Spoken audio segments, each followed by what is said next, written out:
I've been following this. There's the void of the Democratic Party, the lack of a leadership, the lack of a face, if you will. Um, and in that, we have seen over the last few weeks, Alexandria Ocasio-Cortez really step into that role and has been the most visible Democrat, in my opinion, outside of, I guess, Gavin Newsom in his podcast. But AOC has really been barnstorming the country, having these rallies in both, blue, purple, and red states, getting 10, 20, 30,000 people showing up for them, with kind of Bernie Sanders as her wingman.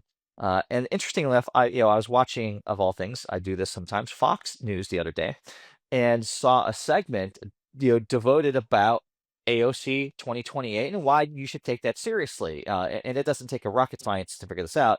Clearly, there are those on the right who believe that their best chance at maintaining power is if AOC were the Democratic nominee for 2028. Some Democrats, the Biden centrists, we'll call them, are concerned that someone with the much more progressive bent on politics would be the standard bearer, that could backfire tremendously. But I look at it as, have we not learned anything from the past?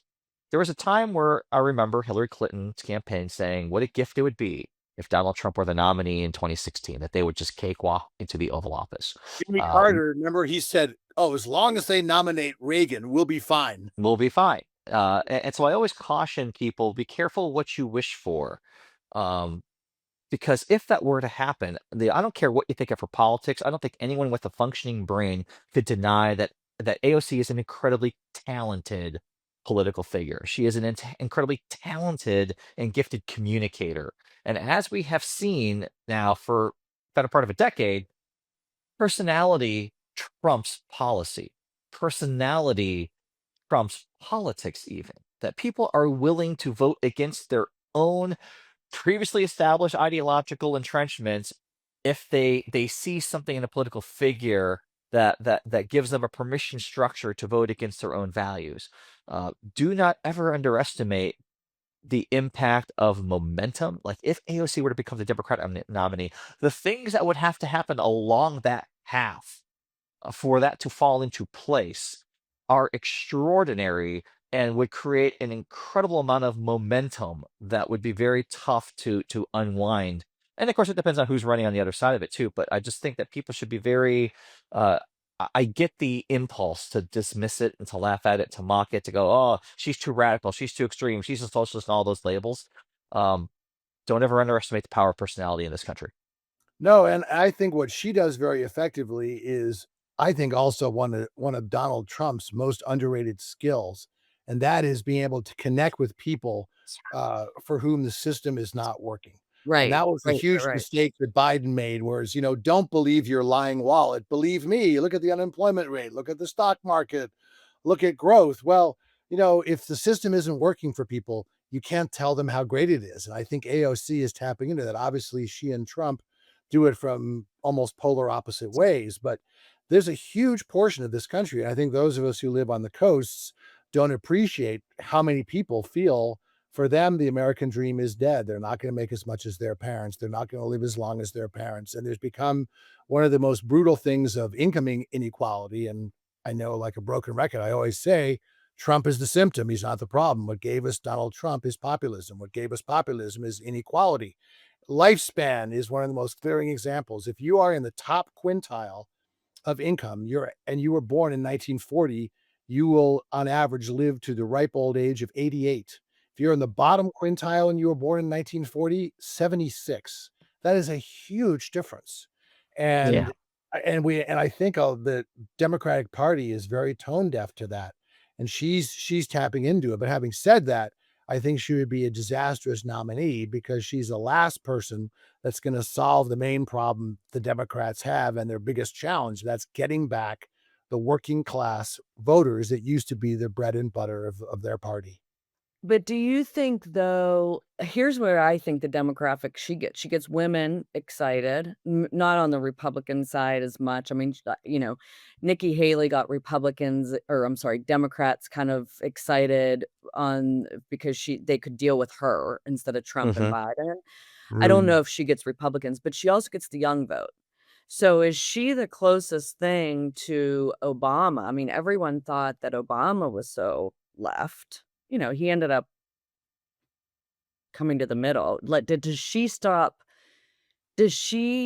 messaging her message a little bit differently if she starts getting momentum? But I actually think she's the best. I mean, if you put her up against Gavin Newsom, I think people would vote for her all day long.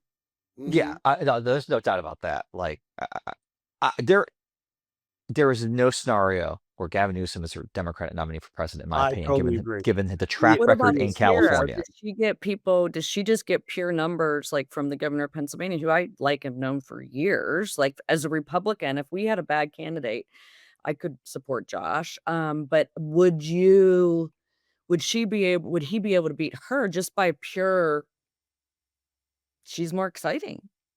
Exactly. And I don't think that he could. I think that her gift for communications, like, is what separates you. The only other person who I think is as gifted of a communicator in a different way, is Pete Buttigieg. And I do think that if the election were held today, the primary were held today, if every state had a primary, I think it would come down to Pete and AOC, at this exact moment in time. There are other Mhm. people out there who obviously could make a case. Andy Bashir, Pritzker in Illinois, obviously Josh Shapiro. Mhm. You look at Cory Booker has come on the scene lately as another face of the Democratic Party who ran for president before. I'm sure there's some rich mucky muck I haven't even thought about who could self-fund a campaign for president, as has happened. So there's a lot of people that are out there, but the polling that I've seen in the last couple of weeks too says, like, the top two right now as it stands, are Pete and AOC. Yeah, and I was talking to one of my very loyal Democratic friends the other day who is in a state of despair. He goes, "We have no leaders. Chuck Schumer should retire. He doesn't understand even his opponents anymore." And I told him, "Look, who in January of 19 or in the spring of 1989 would have thought that Bill Clinton was going to be the nominee? Who in the spring of 2005 would have thought that Barack Obama was going to be the nominee?" One of the nice things about the Democratic Party, more than Republicans, it's the old saying, falling in line versus falling in love, is that Mm. there are people that come out of the woodwork. And I think given the times, you know, there's so much. A year is a lifetime, it seems these days in politics. So I think somebody will come out. I think there's a good bench. I think Wes Moore is another one who, after a Yeah, little time, I think he's a very talented politician. He understands why the system isn't working for people. So the Democrats have a good bench. So, and remember in 2009, this point in 2009, the Republicans were in a total state of despair. Obama had 60 seats in the Senate. He had huge majority in the House. The people said this is the end of the Republican Party. And after the 2004 election, remember Karl Rove was talking about the permanent Republican majority. So sometimes it's bad that politics can change so quickly, but in this case, it's probably good.